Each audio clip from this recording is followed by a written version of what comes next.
Καλημέρα, ρε φιλάρα. Λέει, πώς πάει? Τι έγινε, μεγάλα, σε μανούργια σου έτσι πρωί-πρωί? Πρωί-πρωί είχαμε τα δικά μας. Ο μπάτσος μας την είπε γιατί είχαμε παρκαρισμένη στραβά να πούμε. Εσύ έχεις Έλα ρε Μιχαλά, ζαχαρίες για το κάθε γελίο να πούμε τώρα. Και στο κάτω-κάτω δέσαμε το πνεύμα των Χριστουγέννων. Αδέλφια είμαστε όλοι, αδελφέ.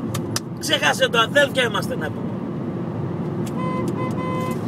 Τι είναι ρε γελίε, τι είναι γαμό την πουτάνα σου πατάς και με μένετε να μην σου γαμίσω τίποτα. Τον είδες το γελίο, να του ξυλώσεις την κόρνα και να του τη βάλεις στον κόλο το μαλάκα. Καλά, εσύ πριν λίγο μου έλεγες το όνομα στα αδέρφια, η μια οικογένεια. Αυτό δηλαδή είναι αδερφός μας τώρα. Τι είναι αυτός? Όχι ρε, αυτός είναι αδελφή.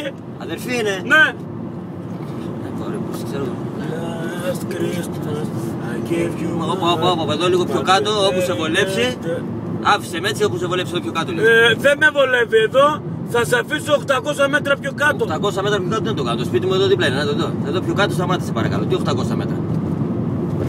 Λέει Άραμ. Αυτά να κόλλω με γλυφάτα και τα εδώ πιο κάτω να με αφήσω όπου μπορείς. Και τα παπάρια και αντί άμεσα και φορές παντελόνια. Πες, εδώ θέλω, εδώ άσε με. Γελίε. Ο άνθρωπος δεν θα κάνω. Θέλω να πάει να γεια σου ρε φίλε. Ας το διάλο ανέβογε.